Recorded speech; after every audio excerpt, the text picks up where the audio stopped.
Premanisme berkedok organisasi masyarakat tidak hanya meresahkan masyarakat, tapi juga pelaku usaha. Pemerintah dan aparat ditantang menertibkan ormas yang terbukti melakukan tindakan premanisme. Di sisi lain, masyarakat butuh perlindungan agar berani melaporkan segala bentuk praktik premanisme.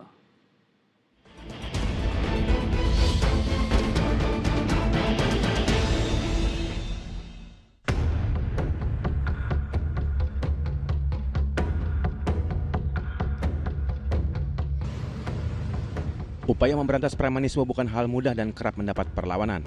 Misalnya upaya Polres Depok menangkap tersangka pengancaman dan penembakan operator alat berat sebuah proyek properti. Upaya polisi dihalang-halangi massa yang mengaku anggota ormas. Saat kejadian tanggal 18 April 2025, 3 kendaraan milik petugas dibakar massa. Polisi dituding tidak memiliki surat penangkapan saat membekuk tersangka di kawasan Harjamukti, Depok, Jawa Barat. Buntut insiden, 5 orang tersangka perusakan dan pembakaran mobil aparat ditangkap. 4 dari 5 tersangka diketahui sebagai anggota aktif sebuah ormas.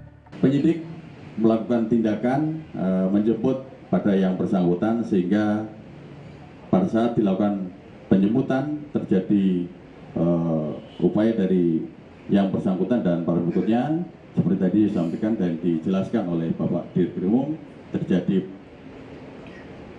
penghalangan penyidikan dan juga pengerusakan terhadap mobil operasional penyidik kami. Kabar praktik premanisme yang diduga mengganggu proyek pembangunan pabrik otomotif di Subang, Jawa Barat menyeruak ke permukaan dan menjadi perhatian publik. Bahkan sebuah media asing yang menyorotinya menyebut preman berkedok ormas sebagai gangster yang meresahkan. Pemerintah Kabupaten Subang mengklaim telah menyelesaikan polemik premanisme yang diduga mengganggu investasi perusahaan dari Tiongkok itu. Hari ini sudah tidak ada premanisme di kawasan industri itu, tapi saya tidak menutup jika ada laporan-laporan nanti dari masyarakat bahwa masih terjadi premanisme bukan hanya di BYD, bukan hanya di Smartpolitan, termasuk di kawasan-kawasan yang lain, tolong segera laporkan kepada saya. Tak hanya menyasar investasi nasional, praktik premanisme juga meresahkan pelaku usaha kecil dan UMKM. Di Jakarta Barat, polisi menangkap 22 orang pelaku pungli secara paksa kepada pedagang makanan serta pengunjung pusat kuliner di kawasan Kembangan. Tersangka yang juga oknum ormas serta Karang Taruna meminta uang ratusan ribu rupiah kepada pedagang dengan dalih sebagai biaya keamanan dan kebersihan. Mereka juga mematok tarif parkir Rp5.000 untuk setiap kendaraan pengunjung di pusat kuliner. Maraknya premanisme berkedok ormas direspon serius pemerintah pusat dan Polri. Satgas Terpadu Anti Premanisme pun dibentuk dengan janji menindak tegas segala praktik premanisme.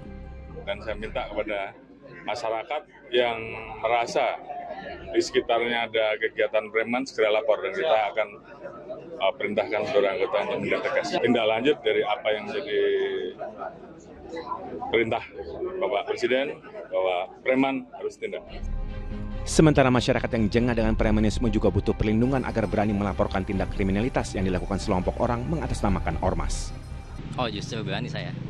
Menurut saya karena pemerintah udah berusaha membantu kita buat mengatasi isu ini kan.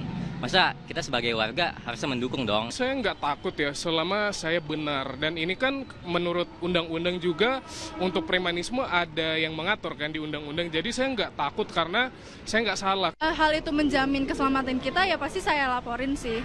Pasti saya berani untuk lapor dan bersuara tentang hal itu gitu. Wujud pemberantasan premanisme mulai terlihat. Aparat keamanan di sejumlah wilayah menangkap dan menertibkan pelaku premanisme. Patut ditunggu dan diawasi apakah kegiatan ini berkelanjutan dan menciptakan rasa aman bagi masyarakat serta investor. Tim Liputan melaporkan.